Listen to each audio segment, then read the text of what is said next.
Well, we've reached the end of the week. Just one more day until it's Tennessee and Florida. What type of problems do the Florida Gators present, and how can Tennessee overcome those problems to pick up that W tomorrow? Your preview for Tennessee and Florida. It happens now, right here on Locked On Vols. You are Locked On Vols, your daily podcast on the Tennessee Volunteers. Part of the Locked On Podcast Network, your team every day.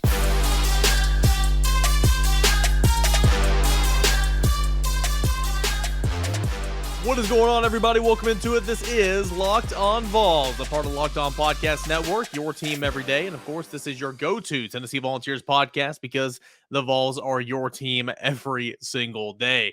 I'm your host, Eric Cain. You can find me on Twitter at _Cainer and at Locked On Vols. I write for the On3 side covering the University of Tennessee. That is volquest.com. And, of course, I'm your host right here of Locked On Vols. Please find the show wherever you find your podcast completely free. Go ahead and hit that subscribe button on YouTube, please. We're pushing to 5K. Want to get there by the end of football season. We're just over about 1,200 or so away. So hit that subscribe button, support the show on YouTube. And if you're on Apple Podcasts, if you wouldn't mind, rate me 5 stars, leave me a positive review. All that stuff matters in the end. All right, got a fun show coming up today. We've discussed all week long. We looked back at Akron. We've had some special guests onto the show. We've looked forward to Florida. We've talked about the challenges, all that type of stuff.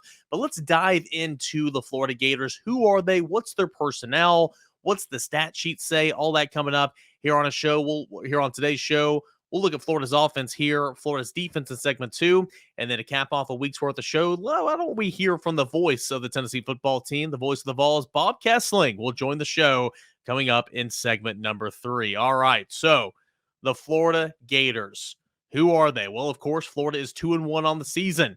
A win in overtime, a heck of a win for Billy Napier to kick off his Florida career.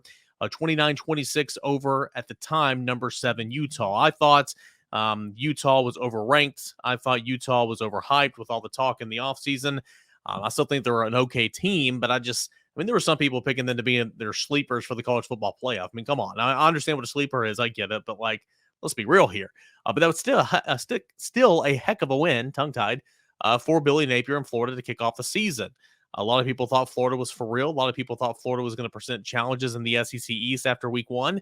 Maybe I bought into it just a little bit, thinking that Florida was much better than what I anticipated the Gators being.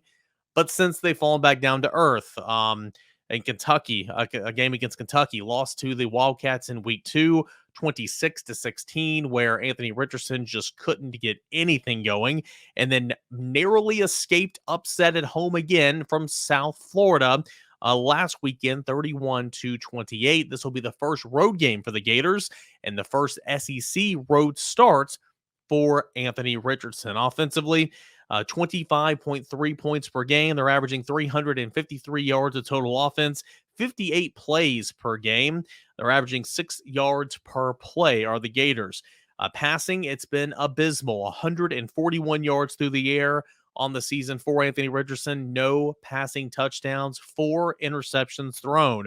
Rushing, obviously, if you're not doing anything well through the air, you'd hope that you have a good run game, and Florida does have that. 212 yards per game so far this season. 8 rushing touchdowns. Again, no passing touchdowns on the year for this Florida offense. Time of possession, the Gators are possessing the football 26 minutes on average per game. They're averaging 17 first downs per game. They're 39% offensively on third downs, 14 of 36. They've only attempted 5 fourth down conversions. They have converted on 3 of them, 60% on fourth down. They have lost 1 fumble, as I mentioned. They have thrown 4 interceptions. They're straight even in the turnover ratio on the season. They've turned it over 5 times. They have created 5 turnovers on defense. They have allowed 3 sacks on the season, which is a pretty decent clip. And they've only allowed 11 tackles for loss on the season. So, when you're looking at this Florida offense, again, it's not been great. 29 points in week 1, 16 points against an SEC opponent in week 2 in Kentucky, and then 31 points against South Florida, where I don't know where the line was in that football game, but I would imagine that Florida was, favored by at least 13 or 14 points, at least. It's just not been very pretty on offense so far. And a big reason for that is Anthony Richardson. I think Anthony Richardson has got all the potential in the world. He's 6'6", about 235. He is what NFL coaches want in a quarterback nowadays. Some people, it's just hilarious. Some people like to catch something that any of us, not just me, any of us say and hold on to that little tiny clip for it to come around and then throw it back in your face. I mean, it's part of the business. I get it. But a lot of people are giving me flack about how I said in the offseason that Anthony Richardson was an NFL quarterback. He's not playing like one right now. No doubt about it. He is playing like dog duty right now. But just to show you what people still think of his NFL future, CBS Sports came out with the latest mock draft a couple of days ago. He was still a first rounder. Again, I'm not saying that he's that, but he does have an NFL future if he can just figure it out. But I mean, obviously, it has not been good so far. 423 yards passing on the season so far, completing passes at only 53%. Again, no touchdowns, 4 interceptions. He's rushed for 134 yards and 3 touchdowns, 106 of those yards, and all 3 of those touchdowns came in the win over Utah, where he ran wild. And speaking with people, think that he took a hit at the first of the Kentucky game, and he hasn't really been the same since. Jack Miller, the backup quarterback for Florida, is out for this football game, and they don't really have anybody that they trust behind Anthony Richardson right now. So maybe some of that talk is because of him not running is because they don't have many people behind him. But I think he might be a little banged up right now. But still, the reason the offense has struggled, especially through the past game for Florida, is because Anthony Richardson has just played like crap so far this season, especially throwing the football. Let's see if Tennessee can keep that trend. Obviously, they're going to need to if they want to win this football game. What Florida has done well is running the football. 283 yards rushing against Utah and 217 yards rushing against South Florida a week ago. They have a 3-headed monster, plus Anthony Richardson as well, who can run. The starter is Naquan Wright. He's actually the 3rd in this pecking order in terms of production so far, but the starter is Naquan Wright, 100 yards on the season, 1 touchdown. He's averaging 4.2 yards per carry. The real good surprise, the big bolt in this offense for Florida so far has been Louisiana transfer Montel Johnson, 240 yards, averaging 9.6 yards per carry and a pair of touchdowns. And then freshman Trevor Etienne, who's the brother of Travis Etienne, 166 yards, 2 touchdowns, and he's averaging 7.5 yards per carry. So good running team, horrible through the air. And when you look at the stats for the receivers so far through 3 games, it's just not even worth even mentioning to this point. Xavier Henderson's the leading receiver. He has 15 receptions for 94 yards. Ricky Parcell, 7 receptions, 120 yards. Tight end Keon Zippier, 6 receptions, 57 yards. Another tight end, Dante Zanders, 1 reception, 4 yards. Wide receiver Justin Shorter, 6 receptions, 84 yards.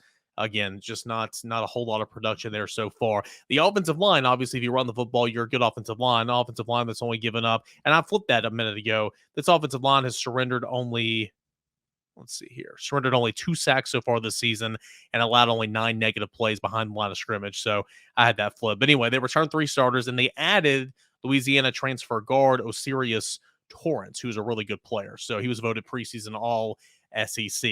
That is what the offense looks like for Tennessee. Again, I've been talking about it all week long.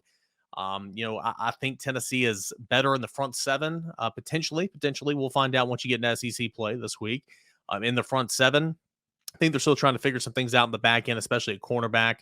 We'll see if Warren Burrell plays, but it might be a whole lot of Christian Charles again and Kamal Haddon. Are they going to pick on Christian Charles? Safeties. I think this is going to be a big game for run support. Jalen McCullough and Trayvon Flowers, huge. But more so than anything, this front 7 has got to keep Anthony Richardson between the tackles. Do not let him, I don't care if he's banged up or not, do not let him evade. Do not let him draw back and then take off up the middle. Keep the integrity of your rush lanes. Tyler Barron was speaking on that earlier this week. It's going to be so critical in a game like this with Anthony Richardson. Do we remember? Yes, we do. But do we remember Matt Corral, Kenny Pickett, a little bit of Bryce Young, Emory Jones from last year? Tennessee was horrible at defending the quarterback run. You've got to keep integrity in those pass lanes, and that's going to be huge in this football game. Also, I'm so intrigued on both sides of the ball for Tennessee's rushing attack to see what it is. Also, Tennessee's rush defense been really good against the rush so far, the run so far, But again, you had one game and then two MAC opponents. You're going to be tested 100% against your rival, and that is Florida. So that's a look at Florida's offense. Could be so much better. It's not playing that way so far. Can Tennessee keep the bad times rolling for the Gators? We will find out come Saturday. I'm intrigued to see what the Tennessee defense looks like against Anthony Richardson and this Florida offense. So we'll come back. We'll talk about Florida's defense and the challenges there here in just one moment as we continue on with this Florida Gators preview for the Tennessee Volunteers. Big time matchup come 3:30 tomorrow afternoon. But guys, let me remind you about Underdog Fantasy, okay? It is fantastic. It's the easiest place to sign up this college football season. Easy to play, available in over 30 states. Just pick between 2 to 5 players across any team, not just your team. It can be any team, and decide if they're going to finish higher or lower. One of the easiest fantasy games to play out there, and you can win every single game. Again, it's that easy. Sign up with the promo code Locked On. And that's one word, Locked On. And Underdog will double your first deposit up to $100. You deposit $100, you get $100 for free. If you deposit $50, you get $50 for free because Underdog is going to double your first deposit up to $100. So go right now to UnderdogFantasy.com or find the Underdog Fantasy app in the App Store or Google Play Store. That's Underdog Fantasy, promo code Locked On. One word, Locked On. Get in the college football pick'em action right now. All right, guys, welcome back into this Friday edition of Locked On Vols. We continue on with the Florida Gators Tennessee Volunteers preview. That's SEO talk I'm spitting out of my mouth right now instead of writing down on the computer. But it's Tennessee-Florida preview. Tennessee, of course, we know by now. I haven't been harping on it because you know it. 16 of the last 17. Tennessee's not won since 2016. Oddly enough, the last time College Game Day was in town. So a great opportunity for Tennessee to kind of shift the tide in this series. And there's a lot of optimism. I mean, Tennessee at the current time of this recording, Tennessee is a 10.5-point favorite per BetOnline. Again, I would take Florida to cover that spread, Tennessee to win. If you want to take Tennessee money line, I would take Tennessee money line. I like Tennessee in this football game, and I like it to be slightly over the 62.5. And so that's just kind of where I'm at in this one. But remember, I do think it's going to be a dogfight. I do think that neither team's going to run away with it. I mean, I think Tennessee is a better football team, obviously, but you've got some injury situations. Cedric Tillman, we'll see if he gives it a go. If you're asking me here on a Friday, guys, I feel like I have more faith in the running backs that would play more than Cedric Tillman. That's not to say Cedric Tillman won't play, but I feel more confident that you will see Jabari Small, and Dylan Sampson more than you will see Cedric Tillman. That's just me. We'll find out. Ultimately, if Tennessee doesn't have Cedric Tillman, I think you're going to see a combination of some things. I think you'll see Brew McCoy go from the left side to the right side of the formation so he can pair up with Jalen Hyde a little bit more. I think you'll see Ramel Keaton and Walker Morrell try to kind of split the timeshare there and trying to replace Cedric Tillman where Brew McCoy actually was on the other side. Also, I think you might see Jalen Hyatt tour around, going to the outside a little bit and put a little squirrel in there at slot or some different combinations. You'll have to be creative. I mean, Cedric Tillman is a great football player. He's not, one of the best wide receivers in the country for no reason. So if he's not able to go, I look for Tennessee to be creative a little bit and trying to replace that. But what I do think will happen is Brew McCoy will flip sides, and a lot of those targets, most of those targets that go to Cedric Tillman will likely go to Brew McCoy. So that's Tennessee offensively. We'll see about the injuries. It's been a big storyline all week long, obviously, but we'll see who's out there. But more so than anything, this is a defense for Florida that doesn't necessarily look like your normal Florida defense. Why? Well, listen to these stats, okay? Through 3 games, again, gave up 26 points to Utah, gave up 26 points to Kentucky, and then gave up 28 points, surprisingly, to South Florida. Now, in that game against South Florida, did not have the quarterback of your defense, Ventrell Miller. Gators Online, the on-3 side for the Florida Gators, they came out on Wednesday night and said that Ventrell Miller is questionable for this football game. He's been practicing some this week, according to Billy Napier. We'll have to see if he can go. Maybe it's a situation where he gives it a go but can't finish. I don't know, but he is a important player, a 6-year player in the middle layer of that defense for Florida. He is the quarterback. He gets him lined up. If he is not able to go in this football game, that would be a big win for Tennessee. You would need to take advantage. If he's out there, obviously things will get a little tougher. So Tennessee's dealing with some injuries, as is Florida linebacker Ventrell Miller. But 26.7 points per game is what this defense is giving up. 373 yards of total offense. So the opponents have actually outgained Florida to this point. 69 plays per game, where Florida's running only 58 offensively. Average yards per play, 5.4 yards, 178 yards on average through the air, 195 yards averaging on the ground through 3 games. Remember, as good as Florida is running the football, almost equally as bad defending it through 3 games. Listen to this. Florida gave up 230 rushing yards to Utah in week 1. Florida gave up 286 yards on the ground to South Florida. South Florida last week. Had a really nice game in week 2 defending the run. Of course, it was no Chris Rodriguez in that football game, but Kentucky only managed 70 yards on the ground against Florida in week 2. Miller played in that football game, so it's not been good defending the run whatsoever. Yards per carry, 4.8 yards per carry on the ground per average for teams against Florida. 6 rushing touchdowns. They've thrown for 2 touchdowns against Florida's defense. Opponents are averaging 34 minutes per game of time of possession. Averaging 21 first downs, averaging 49% of third downs, 20 of 41, straight 50%, 2 of 4 on fourth downs are opponents against Florida's defense. They've taken the ball away 1 time on the ground, a fumble recovery. They have intercepted Florida and Anthony Richardson 4 times, as I've mentioned, and they have corralled 3 sacks. Just kidding. Opponents have only had 2 sacks and 9 TFLs so far Florida. Florida has, I've gotten that flip both segments. Florida has managed 3 sacks on the season and 11 tackles for loss so far on the year. So what about the personnel? Well, they run kind of a 4-2-5, a little 3-4. They're multiple. Last week, whenever Ventrell Miller wasn't in the ball game, they went more 4-2-5 in that football game. But up front, Brennan Cox Jr., one of the best pass rushers in the SEC. He's on one side. You're going to have to watch him for sure. Desmond Watson, a player who is north of 400 pounds, about 415. He's going to play in this football game. I'm intrigued to see how Tennessee's tempo will affect the big man. There's been talk about him playing a lot more in this football game, and I don't know why. Because I thought in a game like this he would not be much of a factor. But Cooper Mays, Jerome Carvin, Javonte Spraggins, they have their work cut out for them with a 415-pounder Desmond Watson in the interior. Jervon Dexter Sr. is another veteran in this league. He's played a lot of football. He's in the interior. Jack Lee is a guy on the exterior defensive line.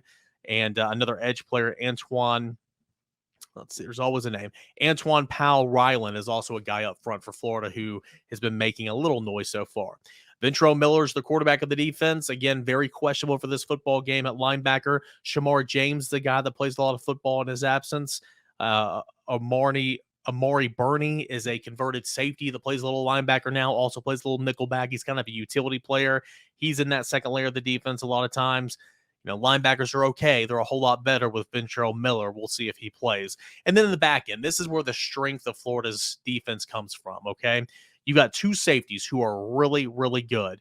Trey Dean III, the strong safety, he has 30 tackles. He's the leading tackler for Florida so far this season, 2.5 TFLs as well. His counterpart at the free safety, is Rashad Torrance II, 22 tackles. That's second on the team. And last year, he had 3 interceptions for the Gators. The star players, Trayvez Johnson, who has an interception, almost had a pick 6 earlier in the season, 8 tackles as well. Cornerbacks, they rotate about 4 to 5 cornerbacks so far on the early going. You got You got Jason Marshall, who's a starter. You have Avery Helm, who is a starter. You also have Jalen Kimber, who is a guy who had a pick 6, and he also rotates in there as well. So what you need to know about Florida's defense, the strength is in the back end. So why is that important? Well, Cedric Tillman or not, Tennessee's going to throw it around. Tennessee's strength on offense is throwing the football with Hendon Hooker to Jalen Hyatt, to Brew McCoy, to Cedric Tillman if he's in there, to the pop passes over the middle with the tight ends, Princeton Fant, Jacob Warren. I'm intrigued to see that matchup. I think it's going to be a fun matchup, Tennessee's passing offense against the Gators secondary. Now, Tennessee's going to need to protect him. Gerald Mincey's been a really good pass protector so far. He'll have his hands full with Brennan Cox Jr. on the edge. The running backs will have a big say in that, whether it's Jalen Wright, Hopefully Jabari Small and Dylan Sampson playing this game. They're going to have challenges for sure. Princeton Fant in an emergency situation would be the running back. Hopefully you won't have to see that whatsoever. But also one more matchup I'm intrigued to see. What about this run game for Tennessee? I don't know what this run game is. I really don't. Tennessee didn't try to run the football against Pittsburgh really in a traditional sense. And Tennessee ran all over two MAC teams. So, what do we know about this? There's opportunity there to run the football against Florida. In 2 of the 3 games, they've allowed over 200 yards and almost 300 yards. So there's going to be opportunity there. Let's see if Jalen Wright can have a big football game for Tennessee, because Josh Heupel wants to run the football. He said it continuously, wants to run the football, and Tennessee will definitely attempt to run the football against the Gators. That is a look at Florida's defense, the personnel, what we need to be looking out for. It's Tennessee and Florida tomorrow, 3:30. Let's see if Tennessee can kind of break the bad luck against the Gators. All eyes of the college football world will be on this matchup. College Game Day, Checker Neyland, all the works. That's coming up tomorrow at 3:30. Guys, let's call it a week, shall we? Let's hear from Bob Kesling, the voice of the Tennessee Volunteers. He will take us home here in segment 3 right here on Locked On Vols. Bob, this game, it obviously means a whole lot to Tennessee fans, the people in this building. Not a whole lot of luck against Florida here lately, but there's a lot of optimism this year. I mean, Tennessee's obviously a favorite, but it should be a really good game come Saturday.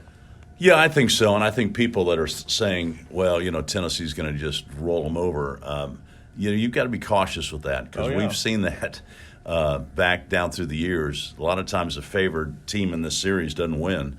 And Tennessee's been on this side before and has come up short. But you look at the matchups, and it seems on paper, at least going in, Tennessee wins a lot of the matchups, the head-to-head matchups. So we'll see how that plays out during the game. But it's going to come down to, as it usually does, quarterbacks making plays. And can Hendon Hooker make more plays than Anthony Richardson? And that may be what this thing boils down to. Yeah, no doubt. And you got 2 guys that are kind of playing. I mean, Hooker's playing very well right now. Richardson doesn't have a lot of confidence. He ran all over the place against Utah in week 1, but since then he might be a bit banged up, but he's just not really been looking like himself in terms of what he could be. What do you like about what Florida has done offensively, even though it's been a little bit of a struggle last 2 weeks? Well, they have been able to run the ball pretty well. And Richardson, when he gets out on the edge, can make some plays. Kentucky did a great job of keeping him bottled up, and so did South Florida. The last 2 games, he's looked like he's kind of been a reluctant runner. There was some stories out of the Florida media that because their backup guy, Jack Miller, is hurt, that maybe they don't want him running as much, taking the risk of injury. I'm not sure I buy that. It's football. You go play.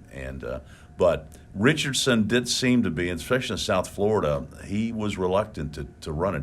I think he's going to have to make plays with his feet if Florida's going to stay in this game and win this game. And, Hendon Hooker, I've just been amazed at his great decision-making. That's one of his strong points. And, the fact that he doesn't throw interceptions and he doesn't put the ball in harm's way is a big bonus for Tennessee. And in this game, if you make turnovers and you give them points, then that's going to keep them in the game. You can't have 11 penalties like they had last week, and you can't have turnovers. It's kind of funny getting away from this game for a second.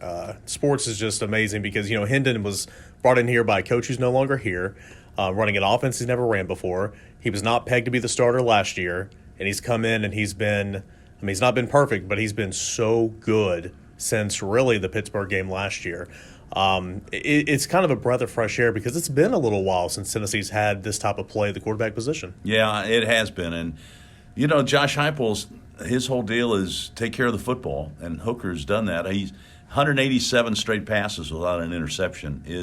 That's an incredible mark. It's school record.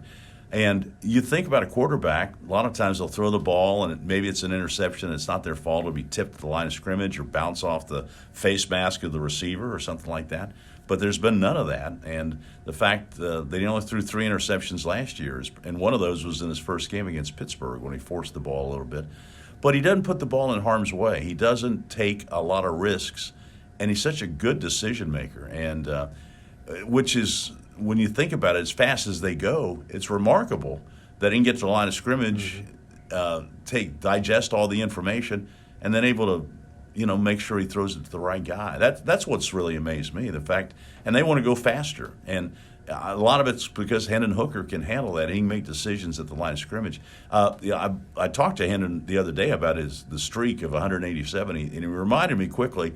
He also has the record at Virginia Tech for consecutive passes without throwing an interception. What's that number? Do you know? I didn't ask him. I've got to look that up. In fact, I might do that when we get done here. But he quickly reminded me he's got the record at Virginia Tech too. If I held two school records at two different programs, I think I'd remind you as well. Exactly. I look at this Tennessee offense, and there's some guys we'll have to see if they can go out there and give it a go. Cedric Tillman, Jabari Small, Dylan Sampson, but for Tennessee's running game, I'm intrigued to see what it is because I don't think we know exactly what it is right now. I mean, they ran for over 200 yards against MAC opponents. They didn't even really try to run the football an awful lot against Pittsburgh. There's going to be opportunities there against Florida, nearly 300 yards given up against South Florida a week ago. Utah ran all over them. Did a good job against Kentucky. I'm intrigued to see what Jalen Wright, Jabari Small, if he's in there, what this offensive line can muster up. And Hendon Hooker, I think, much like Richardson, if Tennessee's going to win this game, I think Hendon's going to have to run as well. Yeah, I think he'll have to make a couple of plays with his feet. The other thing, as you mentioned, the running game, they're going to have to push the running game. Josh Heupel tells you they want to run the ball first. They want to spread you out, and then they want to run the ball. We'll see how healthy the running backs are. Jabari Small, shoulder injuries are nagging, and ankle injuries are nagging. Sampson's got kind of a banged-up ankle. But, they practiced this week, so I think they expect him to play. But, Tennessee, for its offense to work, they've got to be able to run the ball. And with Tillman's status, you don't know exactly if he's going to play or not. That changes some of the complexion, too. Do you trust who's ever out there in his spot to pick up the load? Will Florida overload the other side to try and take Jalen Hyatt out of the formula? That's what's going to make this game very intriguing as a chess match. But Josh Heupel will tell you he wants to run the ball, and running the ball is going to be a key in this game. Even if Cedric Tillman can't go in this football game, I still like what Tennessee can do offensively. I expect, Josh Heupel to scheme up some things to get guys open in the back end. Now, Brew McCoy, if you flip him over, you pair him with Jalen Hyatt, or maybe even move Hyatt outside and bring in a new slot. Whatever you have to do to maybe mask that. I'm intrigued to see what it looks like. But Florida's got two safeties who are really good, Torrance and the other guy I'm blanking on right now. But they are really good safeties. I feel like the strength for Florida's defense comes from the back end. And Trey Dean III, leading tackler for the Gators. I still like Hendon and the offense in that matchup, but obviously the strength is coming from the back end there. But the way Tennessee plays, the way they spread you out, those safeties have to make a lot of decisions.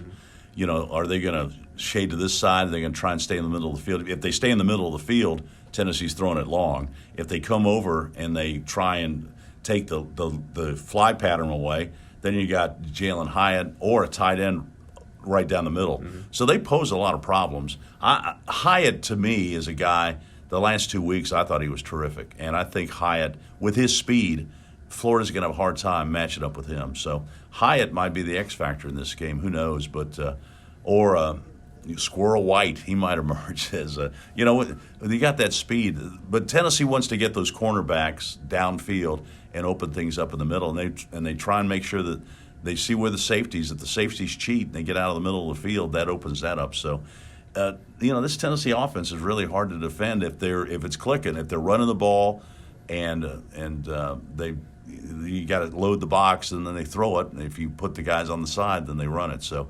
they've got a good plan, and we'll see how it works against Florida. It's going to be a good one regardless, Saturday, 3:30.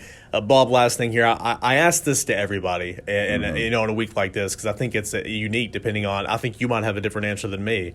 This game is obviously a rivalry game. You've been around this program for a long time. Where does Florida stack up against the Alabamas, against the Vanderbilts in terms of Tennessee's biggest rivalry game? For us old guys, it's still Alabama. I mean, that's the game that you really want to win. Florida has taken on a different perspective. Before the split to the divisions, Tennessee and Florida hardly ever played. Yeah. And that's been my entire lifetime, the split. So. Yeah, but before the split, they only played a handful of times. And so there wasn't that heated rivalry. But then as soon as divisions came along, you had to win that game if you wanted to win the East. So that ramped up this Florida rivalry. It's right now it's Alabama, I think, still number one, but I think Florida's probably 1B. I mean, it's pretty close. So I can't wait for the atmosphere Saturday at the stadium. I think it's going to be unbelievable. I don't know about you, Eric, but every place I've gone, that's the first thing people talk about this week is, Florida, Florida, Florida. So I think they'll be jacked up. I think it's going to be great for college football and all the excitement. And these are the games that you like. I mean, these are the games you like to play in. These are the games you like to cover. These are the games you like to call. And I think fans like to go to these games, especially when Tennessee wins them.